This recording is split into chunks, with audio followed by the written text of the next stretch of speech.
Ladies and gentlemen, good day and welcome to the Marico Limited's Q1FY27 earnings conference call.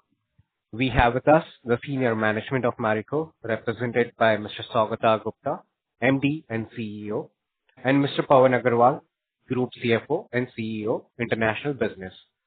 As a reminder, all participant lines will be in the listen-only mode, and there will be an opportunity for you to ask questions after the presentation concludes. Should you need assistance during the conference call, please signal an operator by pressing star and then 0 on your touchtone phone. Before we get started, I would like to remind you that the Q&A session is only for institutional investors and analysts, and therefore, if there is anybody else who is not an institutional investor or analyst but would like to ask questions, please directly reach out to Marico's investor relations team. I now hand the conference over to Mr. Saugata Gupta. Thank you, and over to you. Yeah, hi, good evening everyone, and thanks for joining the call. I'll start with a perspective on the operating environment during the quarter gone by, after which I'll cover our performance, strategic priorities, and our outlook going forward. During the quarter, macro environment globally remained volatile with supply chain disruptions and increasing energy costs impacting economic activity. Despite these global headwinds, India continued to demonstrate resilience backed by strong underlying fundamentals. Domestic demand remained healthy and economic activity continued to expand. While there was a rise in consumer inflation led by food and a marginal fuel price hike, it remained within RBI's threshold. On the other hand, some of the international economies where we are operating have experienced some transient headwinds due to ongoing geopolitical development in the form of inflation and other costs. Moving on to our performance, we have started the year on a very strong note with a consolidated revenue growth at 23% and EBITDA and PAT growth of 25%, making our highest profit growth in the last 28 quarters. The India business delivered one of the strongest quarters in recent years with 11% volume growth and revenue growth of 21%, led by robust momentum in core business and continued scale-up of new growth engines. Over 96% of the business continued to gain or sustain market share, and over 99% of the business continued to gain or sustain penetration on a MAT basis. The strong brand performance was well complemented by sharp execution across channels. Both general trade and modern trade recorded double-digit growth. The success of Project Setu continued to strengthen our general trade execution, driving wider reach, superior assortment quality, improved service levels, and therefore improved ROI for our distribution partners. Quick commerce continued its accelerated scale-up, reporting more than 50% growth for our core business. It now contributes to around 5% of India business revenues, excluding digital brands, and all digital channels put together account to over 20% of India business revenues. International business reported 15% constant currency growth, led by outperformance in Vietnam and MENA. Talking about our bottom line performance, gross margin expanded 30 basis points year-on-year, led by softer copra prices, a favorable channel and portfolio mix coming from our strong growth in premium portfolio, GT growth, and profitable scale-up of our foods and digital first portfolio. And advertising and sales promotion expenses grew substantially at 25% as we continue to invest significantly behind brands to strengthen our long-term equity, support innovation, some of the big innovations we have launched this quarter, and drive consumer salience. EBITDA margin improved 40 basis points year to 20.7. Overall, this was a very strong quarter for us, made even noteworthy as it builds on a high base from the corresponding period last year. On a 2-year basis, volume, revenue, and profit after tax have compounded at 10, 23, and 17% respectively, reflecting our strength of our portfolio, brands, and execution prowess and our resilience. Let us now touch upon the key trends across our domestic business. Parachute Rigids delivered 10% volume growth, its strongest performance in the last 20 quarters, and gained over 400 basis points in volume share, marking a new high. Revenue grew 23%, reflecting the anniversarization of prior year price increases and pricing actions down during the quarter as we proactively passed on value to the consumers in non-price point large packs amid softening in copra prices. Beyond the strong quarterly outcome, the performance underscores the enduring strength of the franchise and the competitive advantage we have built in supply chain compared to smaller players over decades. Our expertise in managing commodity cycles, combined with a differentiated supply chain and sharp execution, enables us to respond faster to market changes based on a lot of learnings over the past few cycles where we have taken price drops. Value-added hair oils continued strong momentum, delivering 22% value growth led by mid and premium segment. Premium and mid and premium hair oils portfolio contributed close to high teens volume growth, this is the profitable part of the mix. We continue to gain market share handsomely. Further, we are seeing encouraging progress in our almond oil franchise, and our aim is to build it to 100 crore plus ARR franchise by FY28. Our performance in VAHO reflects the growing strength of our premium portfolio, supported by sustained investments in innovation, premiumization, and distribution expansion, and VAHO has benefited immensely by Project Setu. Saffola edible oil delivered 7% revenue growth during the quarter as we implemented calibrated pricing action in response to further increase in input costs. The business reported a high single-digit volume decline as we rationalized supply of select variants in certain channels to maintain threshold profitability in the trade-off with volume growth. Our diversification agenda continues to gather momentum. The combined foods and premium personal care portfolio, including digital-first brand, has achieved significant scale and is increasingly becoming an important contributor to our growth. More importantly, these businesses are not only growing ahead of the core portfolio, but are also improving quality with stronger profitability, deeper consumer relevance, and expanding addressable markets besides our own internal capability. Foods continue its strong growth trajectory, reporting a 43% growth and crossing annualized revenue run rate of 1,300 crores. The addition of 4700 BC and Cosmix expands our addressable market into attractive demand spaces, while the core Saffola Foods franchise continues to deliver strong double-digit growth and strengthen its market position. Premium personal care continued to scale well, reaching an annualized revenue run rate of around 450 crores. We are witnessing encouraging traction in shampoos category and aspire to achieve near about 100 crores of revenue this year. The launch of Parachute Advanced Protein Hair Conditioner further expands our addressable market and complements our broader premiumization agenda. Our digital-first portfolio led by Beardo and Plix continued to deliver strong growth alongside structural improvement in profitability. With an ARR of over 1,100 crores, the business has scaled up profitably, exemplifying our digital playbook of combining entrepreneurial brand building with disciplined capital allocation and operating leverage. Our priority is to drive profitable growth in this portfolio. Taken together, these new age and premium businesses are steadily strengthening Marico's growth architecture. As we expand into attractive demand spaces and scale new growth engines with discipline, we are not only diversifying the portfolio, but also enhancing the quality and sustainability of future growth. Moving on to international business, we delivered 15% constant currency growth during the quarter. Bangladesh reported a 4% constant currency growth as the business experienced a transient moderation in growth due to pricing anniversarization and demand softness due to persistent high inflation in the economy. This got further accentuated with a sharp rise in fuel and other energy prices. Through our focused category initiatives, we continue to strengthen our position and sustain market share gains. Vietnam continued its growth trajectory, delivering 27% constant currency growth during the quarter, driven by strong performance across the male and female personal care categories. We have structurally transformed the business through investments in innovation, distribution, and digital commerce capabilities. Particularly, the progress of our go-to-market transformation on the likes of Setu in India has enhanced execution quality, strengthened market competitiveness, and created a stronger platform for sustainable long-term growth. MENA grew 24% with both Gulf and Egypt performing well. Despite the inflationary pressures and operating challenges in the Gulf region, the business delivered resilient performance driven by strong execution, focused innovation, and continued market share gain in key categories. South Africa posted 8% growth led by hair care with our key brands Black Shake, Just for Kids, and Iso Plus performing well. New country development and export business grew 16%.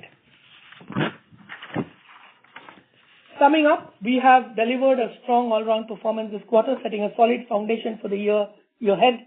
To draw a cricketing parallel in a match where weather interruptions are a possibility, the best teams aim to get off to a strong start, especially in the power play overs, and stay ahead of the Duckworth-Lewis curve.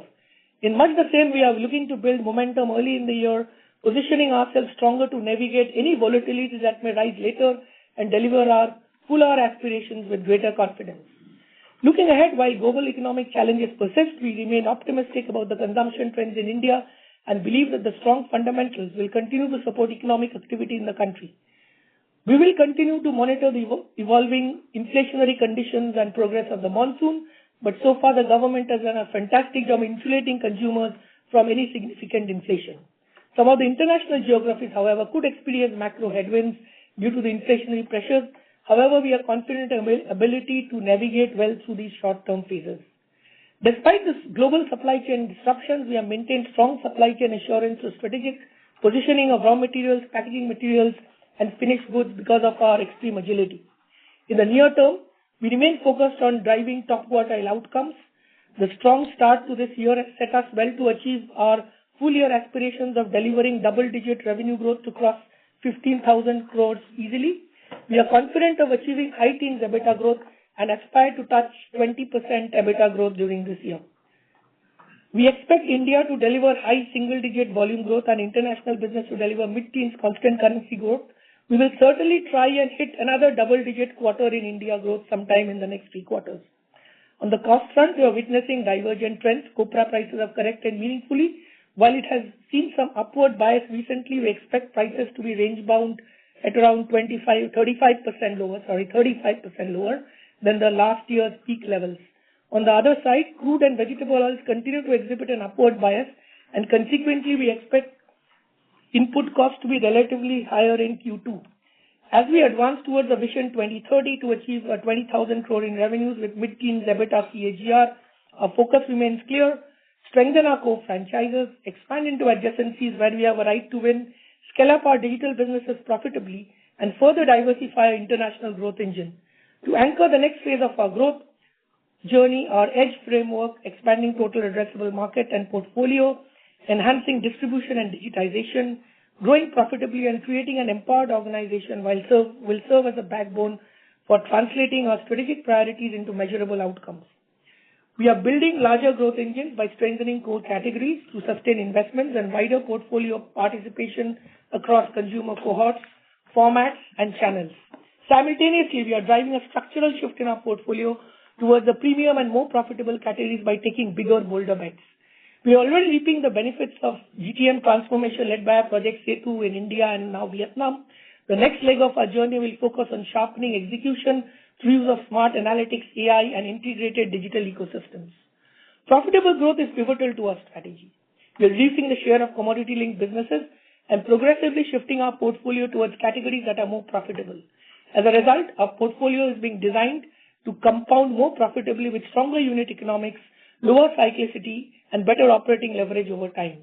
Long-term profitable growth at scale is inherently linked to the depth of organization quality and capability. We have always focused on building a strong future-ready backbone anchored in high-quality talent with founders' mentality and owners' mindset and a value-driven frugal culture. As people and technology are increasingly becoming interdependent, we are leveraging AI, analytics, and automation to improve visibility, speed, and decision support while empowering teams to drive accountability, collaboration, and execution excellence and discipline. With this, I close my remarks and we can take some questions. Thank you very much. We will now begin with the question and answer session. Anyone who wishes to ask a question may press star and then 1 on their touchtone phone. If you wish to remove yourself from the question queue, you may press star and 2. Participants are requested to use handsets while asking a question. Ladies and gentlemen, we will wait for a moment while the question queue assembles.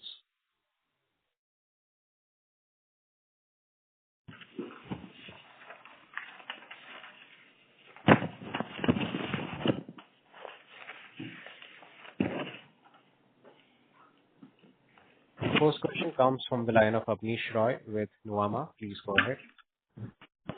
Yeah, thanks and congrats. My first question is on plant protein, collagen and ACV. So we have seen a lot of competition coming here. HUL's Oziva saw a weak quarter in terms of slower growth in Q1, and they called out that this is normal routine business things which keep happening. But if I see in your case also, Plix did see a reset in terms of slightly lower growth and more focus on margins from Q3. And then when we see competition and pricing, there is a lot of overall pricing war currently. Every startup company and a lot of the Tata 1mg kind of players have also entered. So I wanted to understand in this kind of a very high growth segment, how is the pricing power and who will essentially win? Because here brands are new and definitely a lot of the e-commerce company and a lot of the medicine online companies are also present there through their own private labels also. See, I think, let me address this in two ways. I think firstly, I think if you look at our brands, we focus a lot on D2C because D2C ensures that we own the consumer, partner him or her in their journey towards wellness.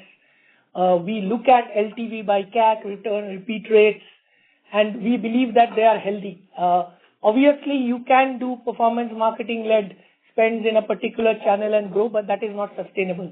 In that context, I think both Plix and Cosmix has significantly loyal consumers with good repeat rate, good loyalty, and good equity.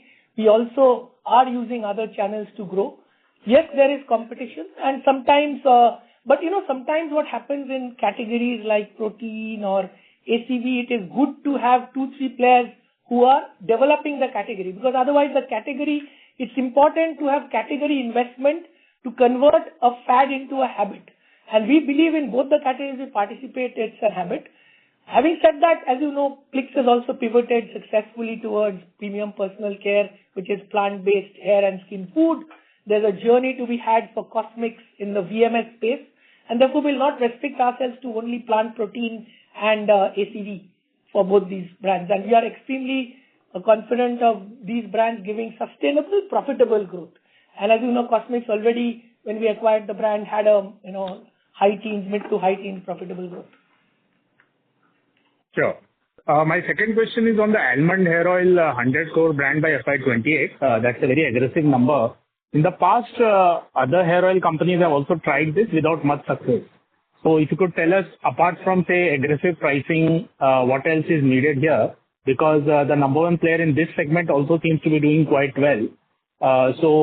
Another follow-up will be essentially on what is the status on the 4700 and Cosmix on those new business versus initial benchmark, where are we? Okay, first let me finish the 470 BC and Cosmix. They are doing well. They are tracking very well in terms of integration. I think right now Marico offers two unique digital platforms, one on foods, one on premium personal care, and therefore we are, in terms of providing synergies, expertise and sharing of best practices amongst all the brands. So it's tracking very well. Both the brands are very strong equity, and I believe they will end the year ahead of what our initial assumptions is. And of course, and also the fact that we are also mindful of the profitability. Now coming to the almond category. See, in any category, when a market leader makes supernormal profit without significant innovation, this makes a case for disruption.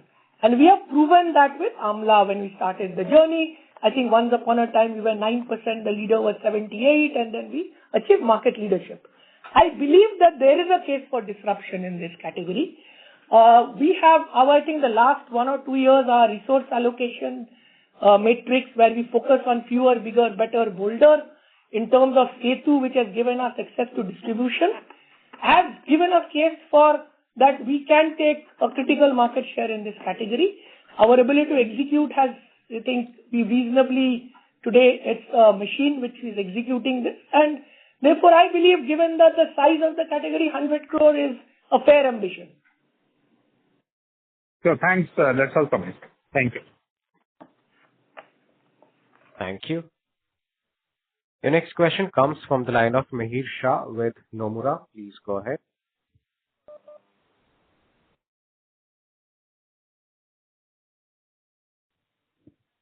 Yeah. Mihir Shah from Nomura, please proceed with your question.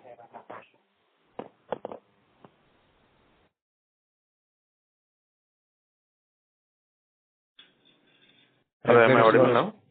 Yes, you're audible now, sir. Hi. Sorry for that. Apologies, and congrats on a great set of numbers, and thank you for taking my question. Firstly, on Parachute, copra has again started to go up again. Do you foresee any intervention required, in the near or medium term? And given the large price hike that we had taken in 2Q of last year, can you help us understand what level of price decline can be expected in the near term over the next few quarters on Parachute? So that's question number one. So just when you measure price decline as an MRP pricing, okay. So I think one of the things, two things have happened last year. First, I think we had a 100% increase in input cost prices. We took a 60% hike, so therefore we didn't pass on the entire cost push to the consumer. And I think it was unprecedented kind of input cost, but Parachute showed significant resilience. I think it was a very bold move. Nowhere in the world you take a 60% price increase and ensure that you get a slightly positive growth in terms of number of transactions. I think it's unprecedented. I have not seen it happening anywhere. Okay. Now coming to this year, we were careful about two things. One, I think in the past we hadn't executed some of the price drops well. So we waited and watched, and therefore we have taken only some price drops in the, what I call the loyalty packs. As you know, unlike other categories, here the usage of coconut oil in terms of the lower LSM is high, and therefore some of the loyalty packs were slightly stressed by that inflation. So we have taken the pricing drops, on the loyalty packs, and we hadn't taken in the small packs and the price point packs. Okay, and I think the total hike drop was around 10%. On the non-price brand. Around 10%. Okay. Now we were clear that we will take only one hike. The other thing which we have done very well, I think this time, is because of significant investment in AI-led demand sensing and forecasting and the entire supply chain, our the overall pipeline is very thin. I believe in the entire FMCG category, our distributor stock is really one of the lowest. So therefore, in the past, any price drop used to take, what I call 8 weeks or 10 weeks to get affected in the market. This has happened much faster. Secondly, I think what has also changed is that, by taking only one price hike and the fact that the other thing which we did last year is smoothening of all trade spends, no month-end spends, so therefore the pipeline is extremely clear. There are no blockages in the pipeline. So I think that has resulted in significant kind of a impact in terms of growth coming back in the larger packs. Now coming to the copra thing, we believe that it will stay range bound with maybe a slight upward bias at this 30-35% kind of a level below the peak. And I think we are okay with the kind of pricing interventions we have taken. Obviously, the 10% growth in Parachute was also led by some supply chain advantages which we had compared to the small players. The other thing which we are witnessing, which is also good for us, is that some of the larger players in this space are exhibiting more rationality in terms of pricing. So I think with all this, I think you will get a decent and a good volume growth, decent volume growth in Parachute even in the next subsequent 1 or 2 quarters. Just to clarify, Mihir, what Saugata meant was one price drop. We don't want to take multiple price drops. And given the fact that we'll now be moving into off-season in the next couple of months, we don't see any pricing corrections to happen on the cost side. And therefore, we do not expect any further pricing action from our end. Understood. I'll take it offline with you later, if that is okay. Absolutely. Secondly, I wanted to check on gross margin on a consolidated level. Do you see any headwind in gross margins over the next coming quarters? Because I'm unable to triangulate your EBITDA guidance of high teens, given that you still will continue to get benefits on copra. And if you hold on to these margins also, there is a material expansion that can happen on the EBITDA growth front at least. So if you can just help me to triangulate your gross margin and EBITDA growth guidance. If you look at the gross margin, in this quarter, we have expanded by approximately 30 basis points vis-a-vis Q1FY26.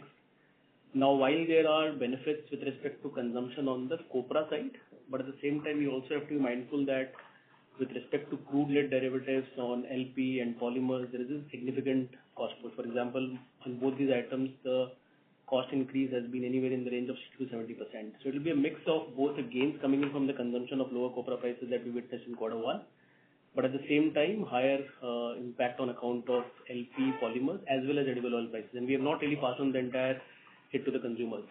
So just on the guidance side, very difficult to give on gross margin because we believe, it will be a little bit of mix of both, but we would try and hold the gross margin percentage as compared to last year. However, on EBITDA margins, again, giving quarter-wise guidance could be difficult. But on a full year basis, you heard Saugata mention that high teens is something which is the base case, and we would try for 20% growth for the full year.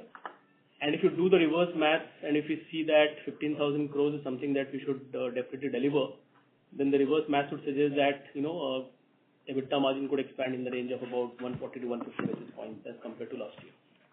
I hope this answers your question. Understood. Got it. No, that's what I was highlighting. Even after a strong beat on 1Q, you have kept a very conservative guidance on EBITDA growth. So I was just thinking on those lines. Anyway, I'll come back in the queue. Thank you for taking my question. Wishing you all the best. The only thing which I just want to mention is 20% plus growth is definitely not conservative by any standard. But yeah, that's something which we'll definitely aspire to deliver. Absolutely. Thank you. The next question comes from Harit Kapoor with Investec. Please go ahead. Yeah, hi, good evening. The first question was on Parachute again. You did mention some supply chain benefits. Just if you could kind of deconstruct this 10% volume growth into how much of it would have been led by maybe, a mix of, grammage, cut increases also that you might have done. How much of it, in your view, is just competitive advantage because of supply chain? And because, we haven't seen these, kind of double-digit volume growth in Parachute for a very, very long time. So just wanted to get some more color on this 10% number. That would be very helpful. That's my first question. I think it's very difficult to allocate a number to each one of them, but I don't think there has been any grammage changes as such. But I think two things would have happened. One, as I said, that we selectively took deep price cuts or relatively deeper price cuts in the loyalty packs, which are a higher MRP, which resulted in some of the, as you know, whenever there's a significant price increase, there is titration in use or downgradation.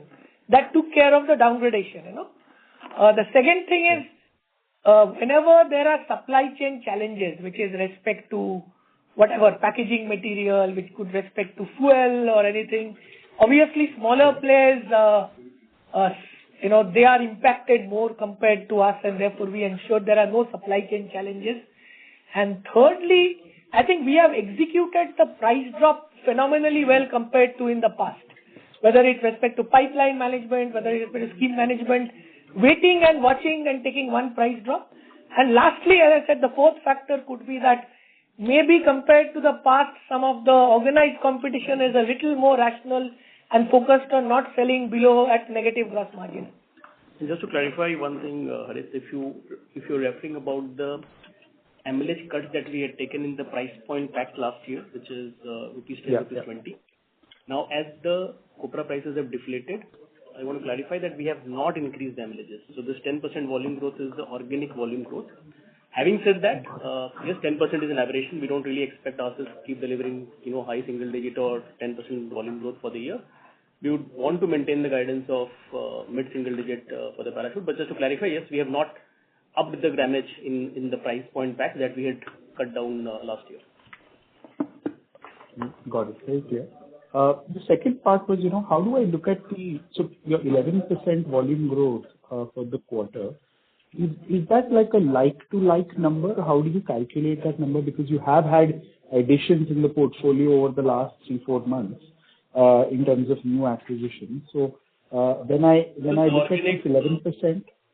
Yeah, so this is the organic number. We haven't included 4700 or Cosmic into the volume growth calculation. Till the time it comes into the base, it's not considered.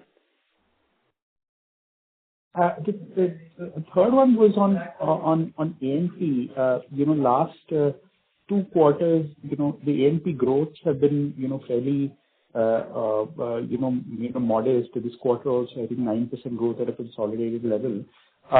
I was just trying to understand, with these new acquisitions also coming in, assuming more money going in, how are we able to kind of, maintain, level of investment as well as growth? Just some color on that would be helpful. So, said that we have bought our capital outlay, of course, that does not impact our ability to invest behind the A&P line item. As far as if you look at the overall A&P, of course, we have grown by 25% in this quarter, which is a pretty healthy growth because, as I said, of course, we had significantly advantage in terms of our cost line items, and we found it appropriate to sort of invest behind both the core and the new products. In India, for example, we launched shampoo. Of course, we invested in shampoos. So I think, yes, we had resources, and we thought it's the right thing to do to invest behind both in all the business for that matter, whether it is India, international, or digital, and that's why you see about 25% growth in the NP line item. Got it. But last quick one was the tax rate, a little bit lower this quarter. Any change in guidance for the full year at a consolidated level? Yeah. So this year, this quarter, it was about 17.5%. I think from a full year perspective, you can take a guidance of about 18% for FY27 and maybe about 19 to 20% for FY28. Thank you. Wish you all the best. Thank you very much. Thank you. Thank you. The next question comes from Nihal Mahesh Jham with HSBC. Please go ahead. Yes, good evening, team. Am I audible? Yeah. Yes, you are. you're audible. Three questions. The first one was on Plix, actually. If you look at the growth specifically for the BPC segment, it has been quite spectacular for FY26. So just wanted more understanding that, what would be the hero SKUs in this segment for Plix? And also, how to get comfort on the fact that, Saugata, you've seen a lot of brands maybe leaving about one to two D2C brands who sort of, saturated close to this 500 to 700 kind of range. So what sort of can give us the confidence to believe that Plix will not see that kind of a limitation? And you mentioned that to look at it more as a D2C brand. So that was my first question. Yeah, I don't want to get into, I think Plix has pivoted a lot to hair and skin food, and obviously there are some hero SKUs where 2-3 capabilities are basically ability to spot a trend and ride a trend. So therefore there's a very good innovation engine. They have a very good digital marketing engine, especially in both the influencer and content, which is a source of competitive advantage. And having a strong, AOV and a D2C business, and the fact that the D2C part of the component being strong and profitable gives the edge. Now coming to the kind of, you are right that obviously Plix at 800 crore will not going to grow 30-40%. And also we are not just chasing growth, we are also ensuring that this brand also is profitable. Having said that, at this level, I'm sure there is an opportunity for the brand to get into a little bit into modern trade, get into beauty outlets. And of course, given the wide spectrum, it's not a single category brand, there are legs to grow. Understood. That's very clear. Two quick clarifications on Parachute. We had mentioned about, taking a 10% price cut in Q4 in the non-MLH packs. So that was being the only price cut we've taken for Parachute. Is that understanding right? Exactly. That's exactly. Right. And just one last thing, foods has obviously grown 43%, but this includes obviously Cosmix and 4,700 also coming in. So X of that, what would be the growth in the foods portfolio? Organic growth of this one is double digits. Double digits. Sure. That was it from my side. Thank you so much, team. Thank you. The next question comes from the line of Arnab Mitra with Goldman Sachs. Please go ahead. Yeah, hi, team. Congratulations on a very strong quarter. My first question was on Saffola oil, edible oil. Is there any impact from this very fast growth we are seeing in cold-pressed oils on the Saffola core consumer in your understanding? And your own foray into cold-pressed oils, how is it progressing, and how do you think about that segment as a new segment to operate in? I think I believe that it's a very good growth engine, and in fact, one of the things we are looking at in Saffola is concerned is ensuring that we maintain a threshold level of profitability. So we are not seeing any impact on a Saffola Gold or a total user. They are very loyal, this one user. The entry point Saffola is a little more commoditized, and this is the one which we are selectively reducing their, in terms of both the terms of share of contribution of the packs and ensuring I don't want consumers at below a threshold level of profitability. I think cold press is a category of the future, and therefore we are investing in cold press oil, and I believe by the next year it will be a sizable portion of the Saffola business. It also makes sense if multiple large players invest behind the category and grow the category. and it's a category of the future, and that is what we are pivoting to, and we are selectively making this choice that we don't want a certain part of the Saffola business in some channels below a threshold level of profitability. So just to answer your question, Saffola Gold has not got impacted because of cold press. Got it. And as you look at your own cold press business, does it have a margin structure which is attractive enough for you to invest in that business? Because you are advertising, but just wanted to understand. It is far superior to the core Saffola edible oil gross margin. Got it.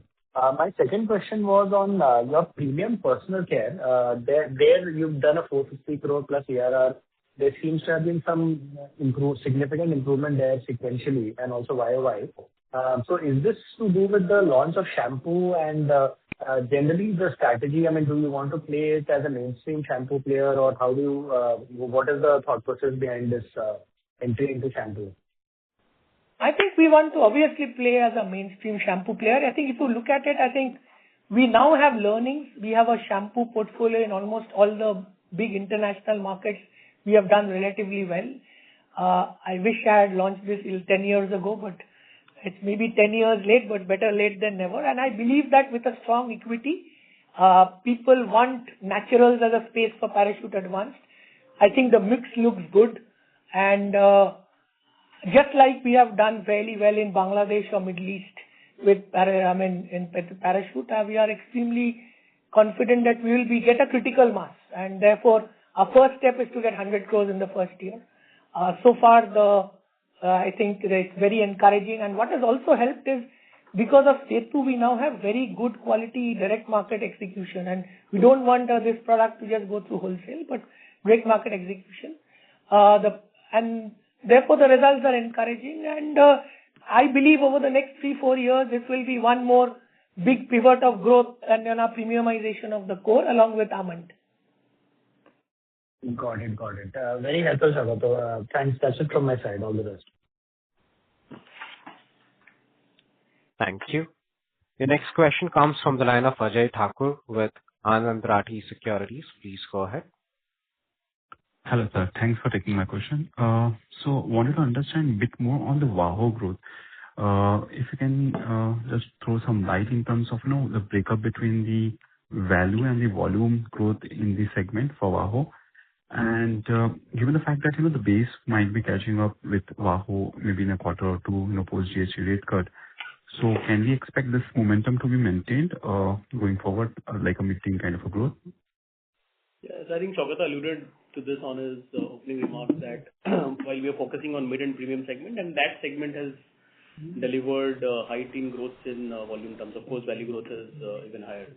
Now, going ahead, we definitely expect that we will maintain the trajectory of double digits. We would definitely try for even delivering high teens growth. So we are fairly confident because it has definitely the kind of investment that we have done has shown good returns.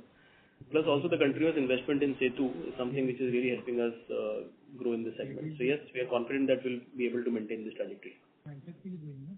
Understood. And continuing with the earlier question of the earlier participant, in terms of the Parachute shampoo launch, what would be our aspiration in terms of the shampoo segment? Would we be looking at terms of capturing certain market share in this segment, being a number 2, number 3 player? What would be the aspiration? And also, how are we placed in terms of the launch? Are we launched only in certain specific markets so far, or is it a kind of a national launch for Parachute It's shampoo? probably a national launch as we speak in this the last quarter. I think we'll take 1 year at a time. And as I said that we will but it's a large category. I think we'll have to execute it well, be patient, be resilient, and make it big. And so there's little steps, and someday it will become a critical mass. But as I said, in line with our fewer, bigger, bolder, faster, in terms of the core, I think shampoo and almond are 2 big bets, and similarly cold press oil and maybe muesli, these are big bets, and we hope to get critical mass very soon in all these. Understood. Quite helpful. Thanks.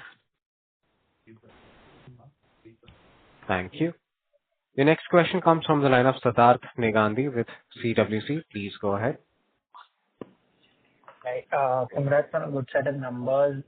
Just a couple of questions. First, on understanding, your perspective on how you're seeing channels play out and, given the growth into quick commerce, how do you see, that having an impact on, A, your advertising spends, B, your margin profile, given the relative customer concentration there? That was one. The second one that I wanted to understand is, if you look at the India growth, right, a large part of it is obviously driven by the core business, but there also seems to be good growth coming from the non standalone but India businesses, right? Which among the digital first premium personal care brands are you seeing on a faster path to profitability there? Yeah, those are my two questions.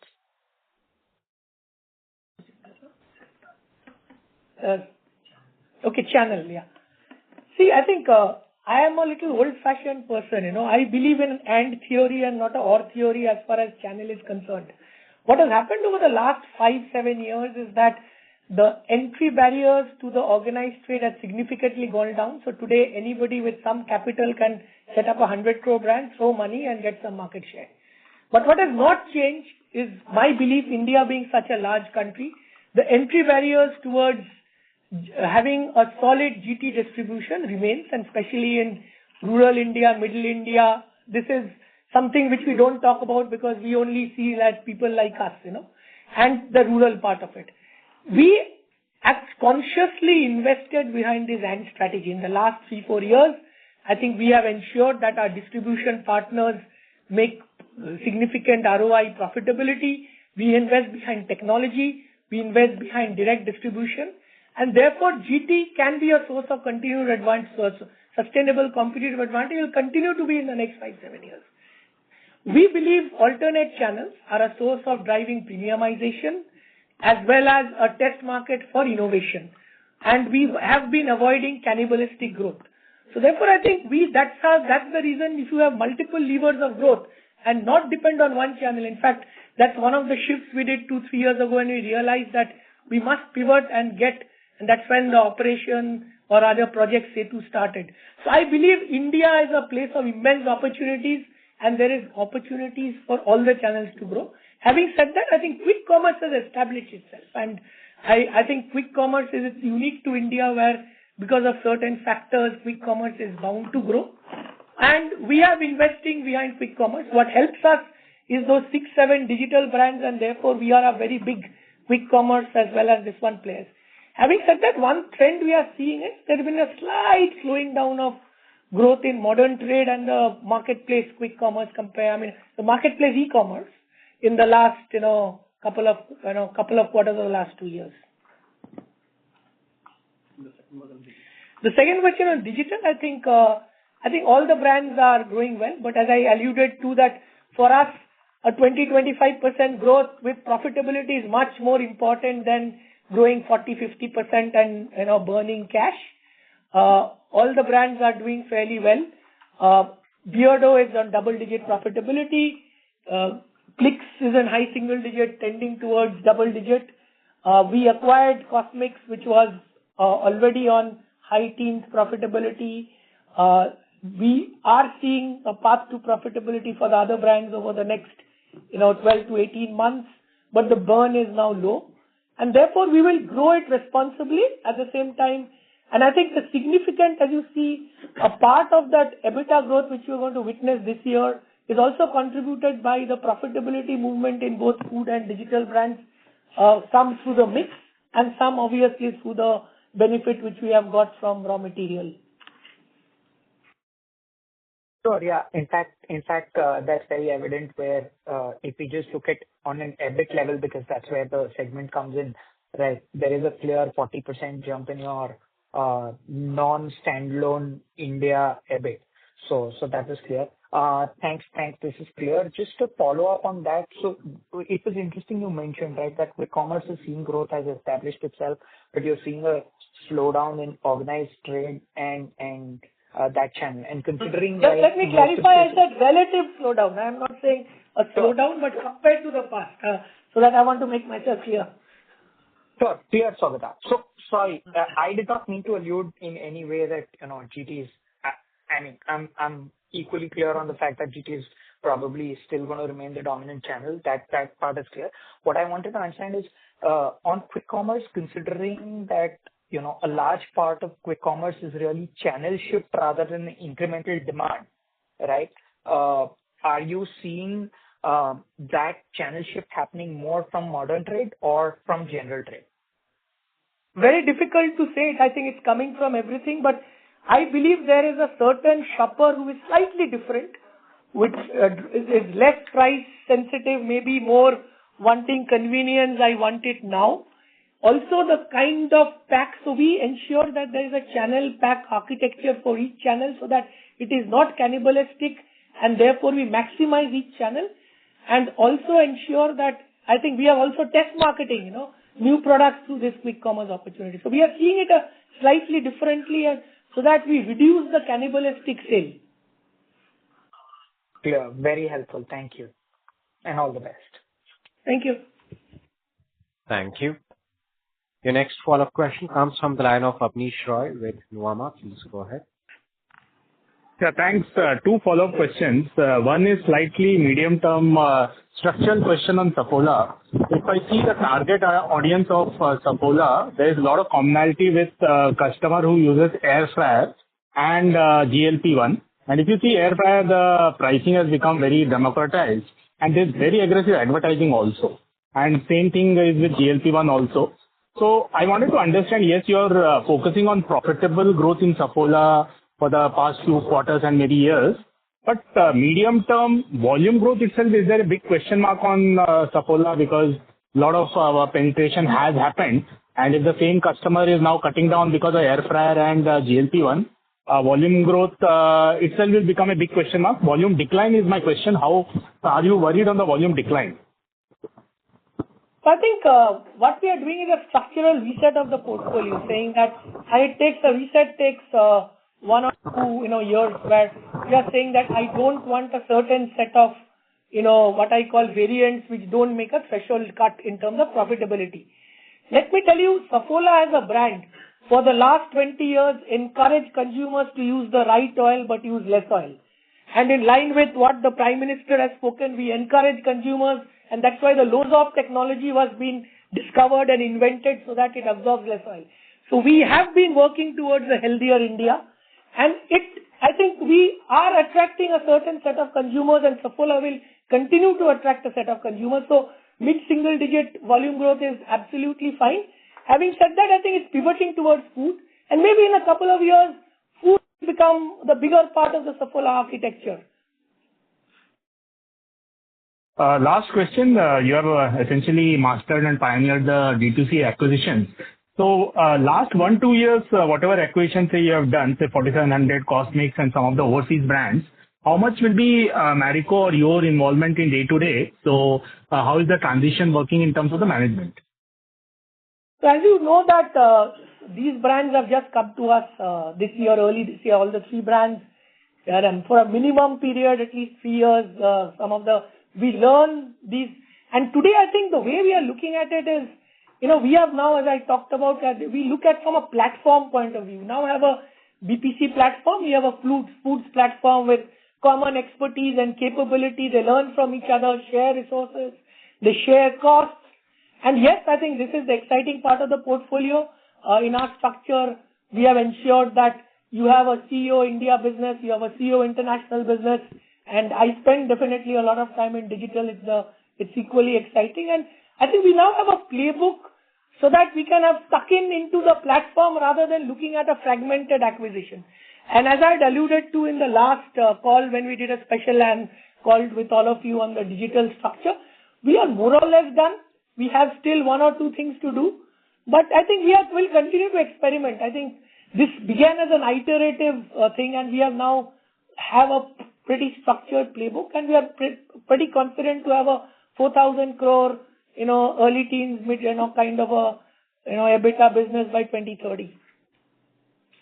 So one follow-up on the shampoo bit. Is there any learning from your skin lotion moisturizer business? Because that again, great packaging, clearly the Parachute brand extension, those things are good. But are you happy with where the scale-up has happened over the past few years? And are there some learnings? Because both are segments where multinationals really dominate, and there are a few Indian companies also which are very strong there. So would you want to be a niche player? Yes, you mentioned 100 crore kind of a ambition and take 1 year at a time. But if you could just correlate with the skin lotion, the moisturizer brand, and that business, what are the commonalities and what are the learnings from there? I think firstly, two things. On the body lotion as a category, the penetration is low. With global warming and winter shrinking, I think the category has not grown significantly. And the category has also pivoted towards a low margin, in terms of OT-driven brand. And therefore, we said that this is something which we don't want to participate, because even if I get 10 or 15 in line with a fewer, bigger, bolder, it doesn't fit in. Okay.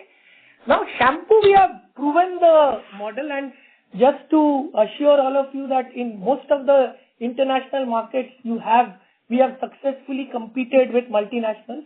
Our growth rate has been pretty good on the shampoo category. It's not in Bangladesh now, it's year 4 or year 5. In Middle East, it's year 2, year 3, where it has got sustained growth. We have a proven model. I think in India, shampoo category is very large, and Parachute Advanced is a very, very strong equity. We have significant distribution advantages. At the right time, when our execution engine is at its peak, we have a very focused allocation strategy. So the reason I don't want to give a 3-year, 5-year vision in today's world, will take 1 year at a time, but I am extremely confident that we'll do fairly well in this. And as I said, it's a very, very large category. So thank you. That's all from me. Thanks a lot. Thank you. Ladies and gentlemen, we take that as the last question for today. I now hand the conference over to the management for closing comments.